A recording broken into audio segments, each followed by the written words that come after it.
Well, let me tell you, I thought buying an abandoned piece of property was the start of my quiet life, my escape hatch after a brutal divorce. But it turned out to be a legal minefield, an FBI operation, and a front-row seat to the most stunning betrayal I'd ever seen. I'm Leo Maxwell, a structural engineer by trade, a former Navy Seabee, and I'd just sunk my entire severance package, $80-something thousand, into this old, weedy 2-acre pond the locals called Opal Lake.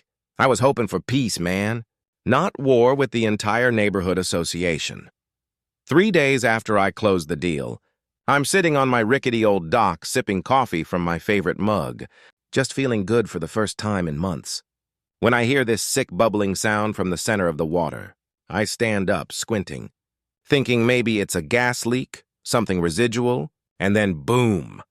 The whole middle of the lake erupts, spitting fire, mud, and this absolutely putrid sulfur smell like 1,000 rotten eggs mixed with brake fluid. I mean, it looked like a small volcano was having a very bad day. And that's when the cavalry arrived. Or rather, the HOA President, a woman named Victoria Sterling. Victoria, 50-something perfect blonde bob, and the look that says your presence offends her entire lineage, was already halfway down my driveway, phone glued to her ear. "Police are coming to arrest him, officer!" She was screaming, pointing her perfectly manicured hand at me in my pajamas. "He's committed an ecological felony on a public resource. Arrest him for the environmental damage." I was baffled, honestly. Arrest me for what? I was the victim here, sitting on a property that just tried to spontaneously combust. But I didn't waste time arguing with Victoria's performance art. I rushed toward the fire chief, Chief Dalton, who had just pulled up, thinking, the debate comes later. The fire comes out now. Chief Dalton, this stocky, no-nonsense guy, asked for my ownership papers. I handed them over, neat and labeled, still shaking from the blast. While Victoria kept shrieking about illegal dumping, Dalton was studying my deed, his brow furrowed. But then he returned from the north bank of the lake carrying this wet metal tube. And it was wired, ticking. A controlled device. Not an accident, but something planted on a timer. And that's when he looked at Victoria, and she just visibly shrunk. Dalton asked her about an $8,000 payment he'd received for pre-construction cleanup on the lake. Victoria stammered, calling it confidential county procedure, but the panic was crystal clear on her face. It hit me then. This was a setup. I stopped thinking like a confused homeowner and started thinking like a Navy engineer. I pulled out my phone right there with the neighbors and the fire department watching, and I typed in the address. Opal Lake, I told Chief Dalton, raising my voice so Victoria could hear every syllable, was designated a federal navigable waterway in 1993.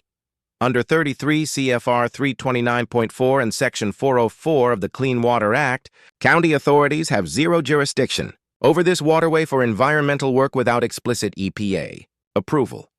I actually called the EPA hotline right then and put them on.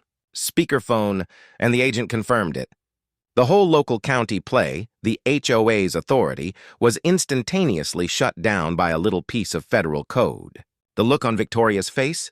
That was the first taste of victory. But that win felt too easy, you know.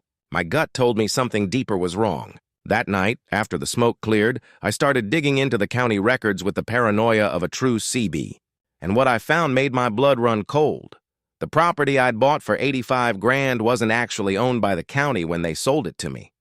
The rightful owner was listed as Title Holdings LLC, registered to a Maxwell Sterling, Victoria's husband. My entire nest egg, my post-divorce hope, was legally stolen by a fraudulent auction. The pressure intensified when my daughter, Chloe, a criminal justice student, called to say she was driving down early for spring break, excited to see Dad's new lake house. How do you tell your brilliant kid that you just lost her college money to a property scam orchestrated by the neighborhood HOA president? When Chloe arrived, I confessed everything. I showed her the records, the fraud, the threat, and she looked at me with those sharp, inherited green eyes and said, "Then we fight, Dad.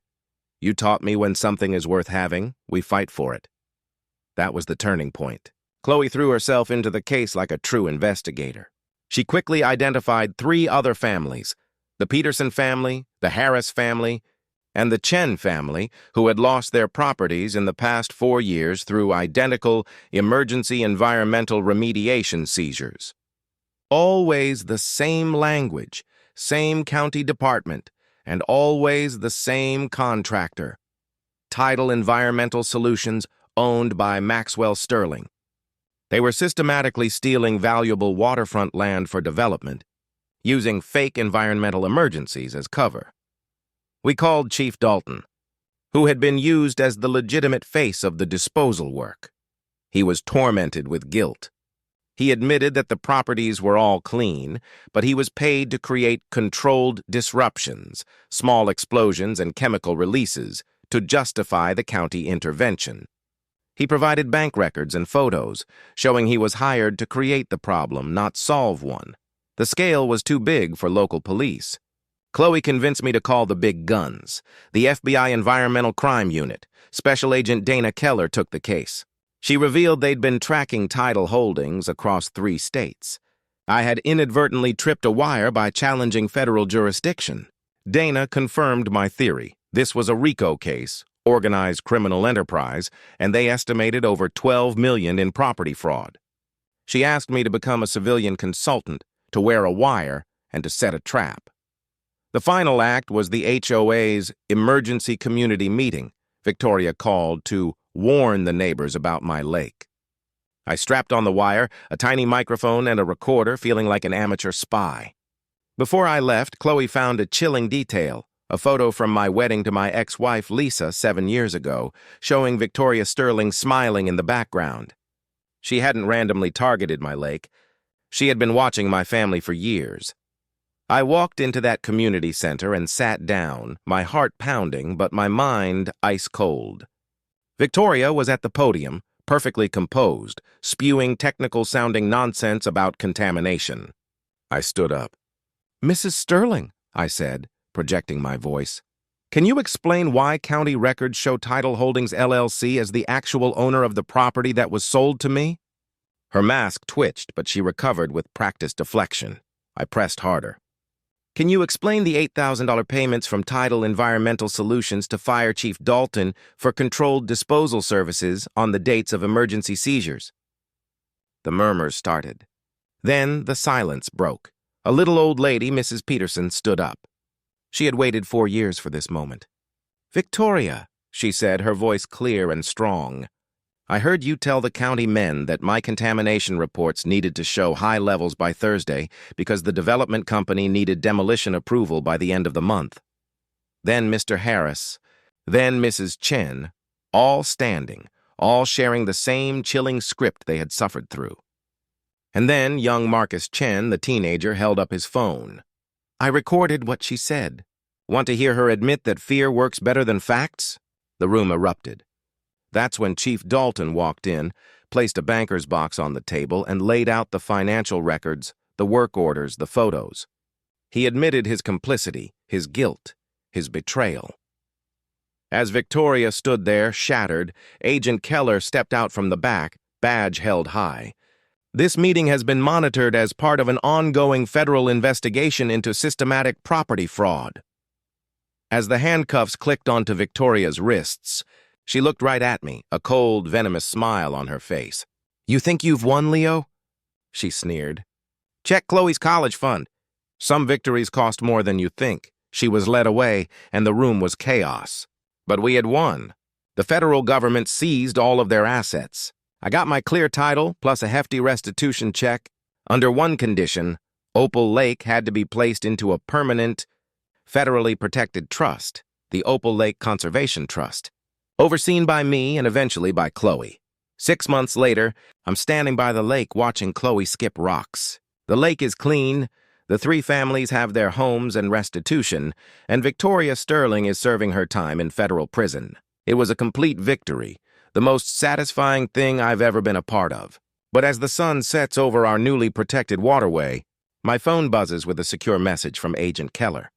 Intelligence indicates tidal methodology being replicated in Pacific Northwest Waterway territories. Federal consultation may be required within 60 days. I look at Chloe, who is already asking me to explain the difference between navigable and non-navigable waterway classifications. She looks up, catching my eye, and says, "Dad, I think our real adventure is just beginning. If there are thousands of other waterways that need safeguarding, and we know the code to stop them, then we have a responsibility to help, don't we?" We had saved one small lake, but we had inadvertently signed up to protect a nation's waterways. That's how it happens, I guess. You fight for your peace, and you end up fighting for justice for everyone else. Tell me this. What is the most stunning act of betrayal you've ever witnessed in your own community, and what did you do to fight back? Drop your story in the comments below. Let's talk about the true cost of community power.